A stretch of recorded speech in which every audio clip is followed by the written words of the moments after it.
पाकिस्तान तहरीक इंसाफ, उसके हवाले से आजकल हर रोज़ एक नई खबर आ रही होती है। गुज़श्ता रोज़ जब हम प्रोग्राम शुरू कर रहे थे तो हम आपको ये बता रहे थे कि बुशरा बीबी ने पार्टी मीटिंग में एड्रेस किया है और वो तमाम बातें जो हम प्रोग्राम में ज़राए से करके बता रहे थे, रात गए एक ऑडियो लीक हुई जिसमें तमाम बातें उन्हीं की ज़बानी आ गई। आज उसके ऊपर फर्दर डेवलपमेंट है, उनकी मैं स्टेटमेंट भी आपको सुनवाता हूँ, लेकिन उसके ऊपर फर्दर डेवलपमेंट यह है कि इमरान खान से आज बैरिस्टर गौहर उनकी मुलाकात हुई और अली अमीन गंडापुर की मुलाकात हुई और इमरान खान ने इस्टेब्लिशमेंट से मुज़ाकरात के लिए रजामंदी का इजहार भी कर दिया और इन दोनों को मैंडेट भी दे दिया कि जुमेरात तक मामला तय हो सकते हैं तो आप मामला तय कर लें, नहीं तो 24 नवंबर को हर सूरत एहतजाज होगा।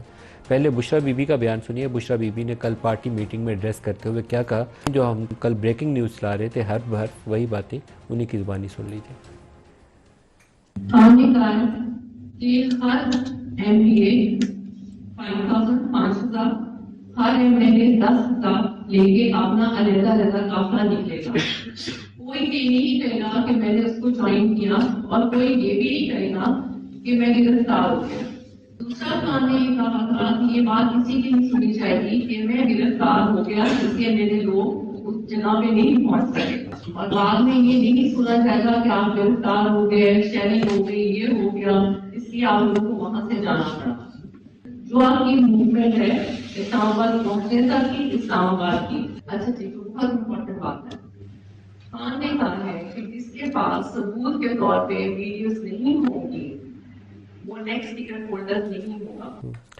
आज अलीमा खान ने इमरान खान से मुलाकात के बाद वो इस्टेब्लिशमेंट से बातचीत वाले मामले को एक ऑफिशियल हैसियत दे दी जिसका पहले ज़राए चलाते थे कि अली अमीन गंडापुर राब्ते का ज़रिया है इमरान खान और इस्टेब्लिशमेंट के दरमियान। अलीमा खान ने क्या कहा वो भी सुनिए। इमरान खान ने यह भी बताया कि आज अली अमीन गंडापुर और बैरिस्टर गौहर उनके पास आए थे। बैरिस्टर गौहर अली अमीन गंडापुर ने उनसे इजाज़त मांगी है कि आप हमें इजाज़त दें कि हम मुज़ाकरात की शुरुआत करें इस्टेब्लिशमेंट से ही। इमरान खान ने उन्हें कहा कि हाँ, पॉलिटिकल पार्टीज हमेशा दरवाजे खुले रखती हैं।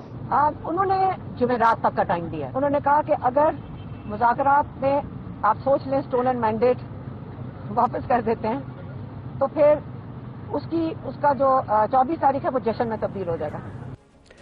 अली अमीन गंडापुर पब्लिकली कह चुके हैं कि एपेक्स कमेटी के इजलास के अंदर वो इमरान खान या तहरीक इंसाफ और इस्टेब्लिशमेंट के दरमियान बातचीत वाले इशू को उठाएंगे। आज एपेक्स कमेटी का इजलास भी था, उसकी तफसीलात सामने यकीनन नहीं आएंगी। ज़राए करके खबरें बाद निकलेंगी तो पता चलेगा कि अली अमीन ने क्या इशू रेज़ किया।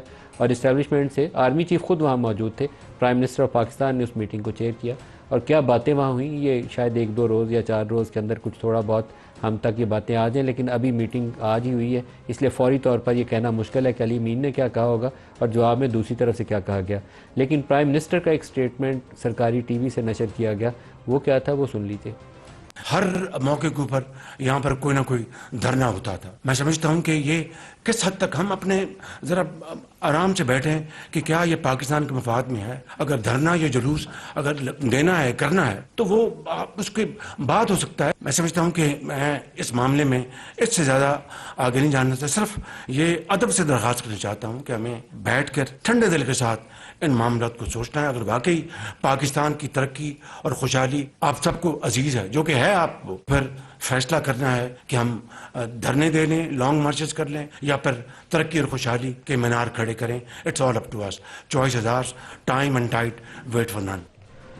एपेक्स कमेटी का इजलास जिस मकसद के लिए बुलाया गया वो पाकिस्तान में बढ़ती हुई दहशतगर्दी की लहर है जिसमें रोज़ाना इस कौम के बेटे शहीद हो रहे हैं। तो हमारी अव्वलीन तरजीह क्या होनी चाहिए कि मुल्क में दहशतगर्दी का खात्मा कैसे यकीनी बनाना है और अपने बच्चों का, इस कौम के बेटों का तहफ़्फ़ुज़ जो है वो कैसे यकीनी बनाना है। ये कोई मजाक की बात नहीं है कि रोज़ाना 5-7 फ़ौजी शहीद हो रहे हो और हम एक छोटी सी खबर चला के तो उसके ऊपर आराम से बैठ जाएँ। तमाम अदारे जिनका काम है सिक्योरिटी को इंश्योर करना, प्राइम मिनिस्टर उसकी सबसे बड़ी जिम्मेदारी उसके कांधों के ऊपर है, उसका अव्वलीन फ़र्ज़ यही है। लेकिन इस यकसुई के लिए आपको जो सियासी तनाज़ात हैं, आधा मुल्क पोलराइजेशन से इधर खड़ा है, आधा उधर खड़ा है, उससे बाहर निकलना बहुत ज़रूरी है। तो पाकिस्तान का मुफाद इसके अंदर है कि इस्टेब्लिशमेंट और तहरीक इंसाफ के दरमियान जो फासले हैं वो कम हो और ये बातचीत से, ये एक पोलिटिकल डिस्प्यूट है, बातचीत से इसका हल निकले। दूसरा सबसे बड़ा इशू पाकिस्तान की बैठी हुई इकॉनमी है जो पिछले कई सालों से 6-7 साल से बहुत रगड़ा इस कौम को आ गया।